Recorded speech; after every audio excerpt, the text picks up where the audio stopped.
Hola, ¿qué tal? Muy estimado grupo de confirmación en Cristo Jesús.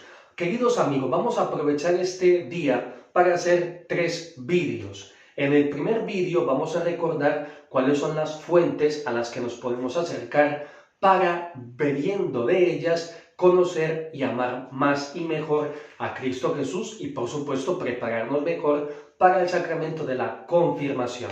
En el segundo vídeo vamos a recordar pero muy brevemente esa mnemotécnica de los 21 concilios ecuménicos para decir algo acerca del Concilio Vaticano II y ya pasar al tercer vídeo donde vamos a dar un paso adelante para abrir las puertas de las Sagradas Escrituras. Muy bien, entonces, no creáis que no soy consciente o que no me entero de que esto ya lo habíamos visto. Sí, las fuentes ya las habíamos visto, pero yo soy muy amigo de ir repitiendo sobre todo el esquema, la estructura, para ir añadiendo nuevos detalles, nuevos matices, porque esto no va a ser una mera repetición.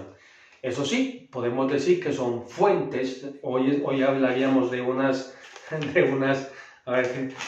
10 fuentes, y quien habla de fuentes habla también de rocas sobre las cuales nos podemos apoyar para dejarnos iluminar por la luz de Cristo Jesús, que es la luz del mundo, rocas sobre las que nos podemos apoyar para sentir esa brisa del Espíritu, rocas sobre las que nos podemos apoyar para ver a Dios. Muy bien, entonces vamos a esas 10 fuentes, a esas 10 rocas. Primera roca, ya sabéis que el orden depende del ponente, del que esté haciendo la reflexión, así que yo pues pongo el orden que quiero. Vale, entonces tendríamos esas 10 fuentes. Primera fuente, el magisterio de la Iglesia, del que ya hablamos un poco. Segunda fuente, las Sagradas Escrituras. Tercera fuente, los padres de la Iglesia. Ya en su momento os explicaré mejor quiénes son los padres de la Iglesia. Hoy que nos baste decir que son grandes obispos, sacerdotes, diáconos, laicos, incluso textos escritos que no sabemos quién fue su autor, pero que han aportado mucho, pero mucho a la Iglesia, sobre todo en los primeros siglos, del siglo I al siglo VIII, que nos basta recordar algunos nombres. San Agustín, San Basilio, hasta San Zenón de Verona. Muy bien, y a continuación iríamos a esa cuarta fuente que ya en su momento dijimos los grandes autores. Hoy vamos a añadir un matiz nuevo.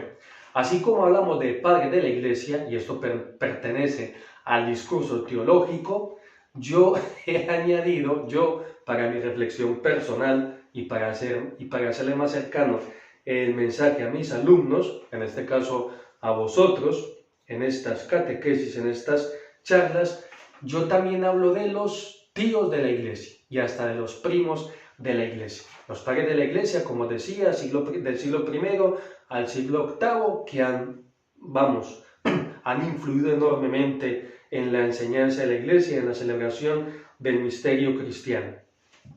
Entonces, ¿quiénes serían los tíos de la Iglesia? Los tíos de la Iglesia serían principalmente, los que vienen después, que diríamos que son los medievales. Por ejemplo, un Santo Tomás de Aquino, un San Buenaventura, un San Carlos Borromeo, un Pedro Canicio, autores con los que yo he querido entrar en diálogo, pero no me ha quedado tiempo. Pero que sepáis que todo esto existe. Lo que más me interesa en estas charlas, en estos encuentros virtuales, es iros abriendo puertas y ventanas para dejar entrar ese misterio de Cristo Jesús. Entonces tenemos a los padres de la Iglesia, los tíos de la Iglesia, y también estaríamos hablando ya de los más modernos, que serían los primos de la Iglesia, un Ariel Ibach, un von Balthasar. ¿Por qué hago esto? Porque de esta manera vemos una línea de continuidad y también de familiaridad, porque en la Iglesia somos una familia. Y entonces así, viendo esa línea de continuidad, pues por lo menos que nos quede la curiosidad, a ver si algún día tengo tiempo para leer algo de San Agustín, padre de la Iglesia. A ver si algún día me queda tiempo para leer algo de Santo Tomás de Aquino, un tío de la Iglesia. a ver si algún tiempo me queda tiempo para leer algo de von Balthasar, un primo de la iglesia, ¿vale? En el cuarto punto, cuarta fuente, cuarta roca, tenemos la liturgia, que ya hablamos de ello, que era muy conveniente, bueno, pues leer, revisar los rituales, los rituales con los que nosotros celebramos los sacramentos. También leer el misal. Me voy a sentar hoy con un café con leche o con una caña a leer la vigilia pascual. Y os lo aseguro que os llevaréis una grata sorpresa, porque cuando uno ya se sienta en silencio y en meditación, uno, siente esa brisa del Espíritu y va descubriendo, cuando, por ejemplo, la vigilia pascual, el fuego que está preparado, lo que se dice cuando se hace esa señal sobre el cirio pascual, etcétera, etcétera. Muy bien, y también hoy añadimos un matiz nuevo, para que veáis que esto no es una mera repetición. Queridos amigos, ya lo habíamos dicho y lo habéis dejado registrado. En vuestros resúmenes, la Iglesia vive y está presente en los 5 continentes. Entonces no creáis que cuando asistís a una Eucaristía, pues la que celebro yo, es la única manera de celebrar el misterio de Cristo Jesús. No, hay muchas otras familias litúrgicas dentro de la Iglesia Católica. Por ejemplo, Iglesia Católica Armena, Caldea, Copta, Siria, Maronita, Iglesia Siro-Malabar, Siro-Malankar, Iglesia Greco-Católica Ucraniana, Iglesia Greco-Católica Romana, Bizantina, belga, etcétera, etcétera. Entonces son familias litúrgicas dentro de la misma Iglesia Católica, pues que celebran el misterio de Cristo Jesús, pues de otras formas. Así que hay mucha variedad. Y cómo no, porque el misterio de Cristo Jesús es inagotable, es infinito, es profundo. Entonces, claro, la expresión de esta celebración del misterio de Cristo Jesús, pues diríamos de una manera es ilimitada. Y por eso tenemos varias familias litúrgicas. Bien, quinta fuente o roca, que esta es una nueva que estamos añadiendo, son 10, así que ánimo, manteneros atentos. No sé cómo decirlo, los signos milagrosos, signos milagrosos, por ejemplo, que lo tenemos aquí en Oviedo, en la catedral, donde me ordenaron a mí, el sudario de Oviedo, ahí está la sangre de nuestro Señor Jesucristo, sangre que salió a causa de su pasión. Tenemos hasta líquido de edema pulmonar de Cristo Jesús, está ahí en la catedral de Oviedo. Objetos que han sido estudiados científicamente. Lástima que no tenga aquí un rosario. No es que han llegado los científicos con el rosario, bueno, pues entonces no vamos a desilusionar a estas personas, porque estas personas creen que este fue el pañuelo que cubre el rostro de Cristo Jesús cuando lo estaban bajando, descolgando de la cruz. Bueno, pues no, ahí no van con rosarios, ahí van es con metros, con escáneres, no sé cómo es el plural de escáner, bueno, con escáneres, con microscopios, etcétera, etcétera, con rayos ultravioleta, etcétera, etcétera, a estudiar. Entonces, que uno aprende mucho. Yo un día tomé la decisión, voy a dedicar una semana o un mes para estudiar bien y conocer mejor el sudario de Oviedo. Es algo maravilloso que es estudiado a nivel científico. Por ejemplo, entonces tenemos el sudario de Oviedo, la síndone de Turín, que ya es la sábana que cubrió el cuerpo de Cristo Jesús y donde quedaron impresas las huellas de la resurrección. Esto ya sería aquí ya teníamos materia para otra charla, pero simplemente enunciar esos signos milagrosos, esos objetos que han sido estudiados científicamente. La tilma, o sea, la Virgen de Guadalupe, la tilma, donde quedó grabada su imagen, que ha sido estudiada por oftalmólogos y, hasta astrónomos, creo. Vale, entonces, es más, si vosotros, los milagros eucarísticos, por poneros un ejemplo, si vosotros escribís en Google milagro eucarístico, moraleja de en medio. Inmediatamente os va a salir en Google 28 formas consagradas que se conservan desde la Guerra Civil. Vale, y ya os animaría a alguno de vosotros, bueno, esto ya es en plan apologético, pero animaría a alguno a que vaya allí a Moraleja de en medio el día de la procesión y diga que eso es falso, que eso es un invento. Se lo comen vivo. Porque ha sido estudiado científicamente. O sea, hay parroquias aquí donde hay tanta humedad, bueno, pues que en cuestión de 15 días ya hemos encontrado un poco de moho ahí en la forma. Entonces, claro, hay que consumirla. Entonces, imaginaros ya la guerra civil, que fue por allá en los años 30, hasta el día de hoy, 28 formas consagradas que se han conservado. Entonces, también es importante ver estos signos milagrosos. También, como habíamos dicho, sexta fuente, el arte, la escultura, la arqueología, la pintura y demás. Séptimo, el diálogo ecuménico, que es algo que descubrí hace poco. Cuando uno entra en diálogo, pues por supuesto, en primer lugar, con las otras familias monoteístas, como son los musulmanes, como son los protestantes, los judíos, los musulmanes, bueno, pues estas religiones, cuando entra en diálogo con ellas, pues uno en ese contraste, pues uno crece en su fe, por supuesto siempre con mucho respeto.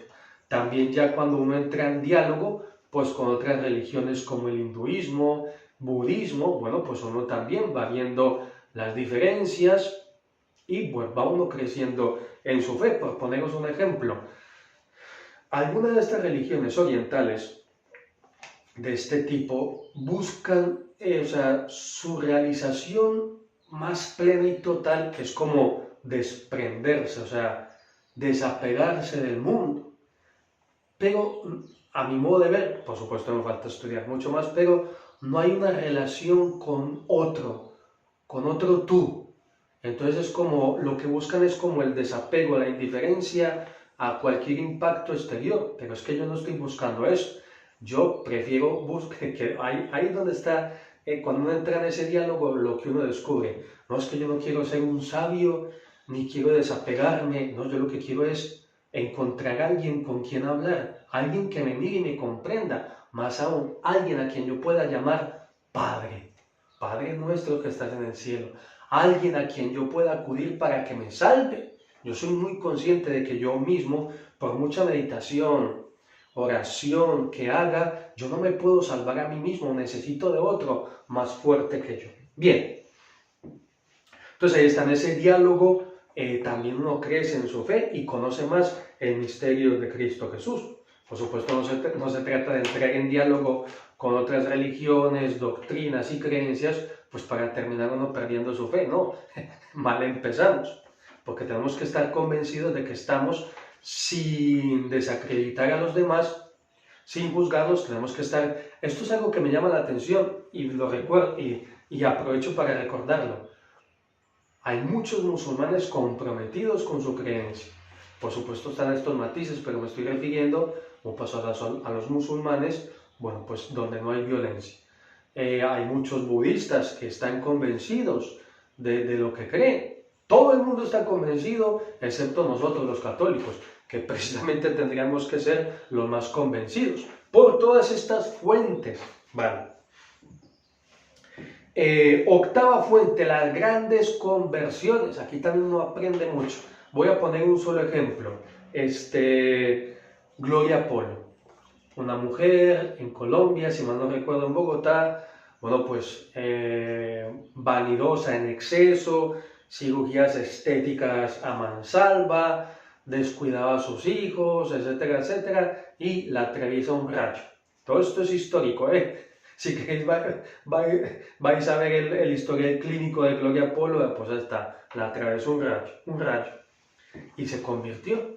Pues uno ve casos, bueno, ayer celebramos la conversión de San Pablo, que uno dice, bueno, pues es que existe Dios, existe Cristo Jesús, porque es que antes perseguía a la iglesia en el caso de San Pablo. Incluso mis amigos se han dado cuenta, claro, mi conversión no es así tan radical, pero mis amigos dicen, es que yo ahora sé de alguna manera que existe Dios, que existe Cristo Jesús y que habla y que llama, porque Jerry, o sea, yo era el primero en los entrenamientos y el último en los entrenamientos. Muchas veces no me gustaba salir de fiesta porque eso era para mi tiempo perdido para entrenar. Pues ya sabéis que yo era bailarín de breakdance. Entonces, las conversiones. También la razón. Uno se puede fiar de su razón. Cuando uno razona de forma recta y abierta, uno se encuentra con Dios. A ver, ¿quién ha creado todo esto? No es que esto es fruto del azar. Por poneros un solo ejemplo.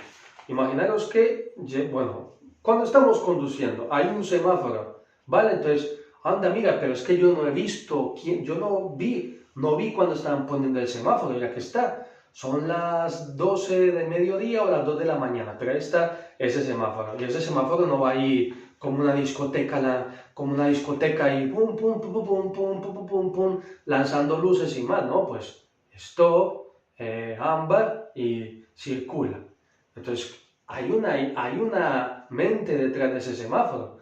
Entonces, si estamos hablando de un semáforo, ya imagínate el sol, la luna, las estrellas. Hay alguien que creó todo esto y que lo puso a nuestra disposición. O incluso yo, a nivel de la razón, yo he llegado a vislumbrar de alguna manera la vida eterna. Con tantos funerales que tengo yo que celebrar yo, pero es que es imposible. ¿Cómo le voy a decir yo a ese nieto, mira, tu abuela, su alma, su vida, desapareció, se esfumó en el vacío? Padre, pero es que mi abuela sufrió, y mucho. Mi abuela prácticamente no tuvo tiempo para disfrutar de la vida, todo fue un sufrimiento, todo fueron dificultades. Entonces, ¿veis? O sea, yo viendo la vida de tantas personas, yo digo, es que sería una injusticia total, inadmisible, contemplando las vidas de tantas personas que acabe ahí. O incluso, con mucho respeto, pero de forma objetiva, volviendo a las religiones, porque es que en estos días he estado ahí, digamos, agañando un poco las otras religiones y me he dado cuenta, bueno, más que agañar, husmeando un poco, ¿vale? Entonces, donde se tiene la creencia de la reencarnación. Imagínate, yo es que he celebrado hace poco varios funerales y yo decía, obviamente no lo pronuncié, pero imaginaros a nosotros la fe apostólica, vamos, la fe cristiana nos dice que hay una vida eterna. Si no, pues entonces, ¿dónde estará mi abuelo, mi primo, mi primo, tu hijo? Pues por ahí, en una mosca, o en una vaca, o vete tú a saber dónde, por el tema de la reencarnación, o en otra persona. Nos parece un poco, no sé, ilógico. No, la fe cristiana nos dice que hay una vida eterna, una Jerusalén celestial donde ya estarán descansando nuestros seres queridos, que es en lo que confiamos. Y finalmente, bueno, pues el 10º punto, pues en lo que englobaría todo esto, a través de la reflexión teológica. Así pues, queridos amigos, enunciamos esas 10 fuentes, que pueden haber más, pero son las que he hallado yo, o he intentado explicar, y las que he enumerado. Primero, magisterio de la Iglesia, las Sagradas Escrituras, los padres de la Iglesia, los grandes autores de la Iglesia, y dentro de estos grandes autores, los tíos de la Iglesia, los primos de la Iglesia.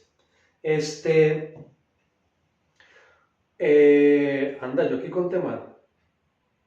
Bueno, a través de la liturgia, ¿vale? De la liturgia, leer los rituales, leer el misal, entrar en diálogo y ver esas celebraciones cristianas y litúrgicas en otras tradiciones, en otras familias litúrgicas como la armena, la copta, la siria, etcétera, etcétera. A través de los signos milagrosos, la síndrome de Turín, los milagros eucarísticos, los milagros, gente que ha recuperado la vista, gente que ha vuelto a caminar, Lourdes, que está lleno de milagros y que estamos ya a pocas semanas de celebrar a la Virgen de Lourdes, a través del arte, de la arqueología, de las esculturas y demás, a través del diálogo ecuménico, entrar en diálogo con un musulmán, con un protestante, con un judío, con un budista, con un hinduista, todo eso, por supuesto, para afianzarnos en nuestra fe, a través de los grandes conversos, a través de nuestra razón, de nuestra reflexión, cómo a partir de la creación podemos llegar a Dios, que también lo decía San Pablo. Y haciendo todo esto, estaríamos haciendo una reflexión teológica. Aquí pues, así pues, aquí tenéis, queridos amigos, 10 fuentes, 10 fuentes para beber y crecer más en el amor a Cristo Jesús. 10 rocas sobre las que os podéis apoyar para contemplar el misterio de Dios. Pues bien, querida familia, vamos a dejarlo aquí para pasar al siguiente vídeo. Hasta la próxima.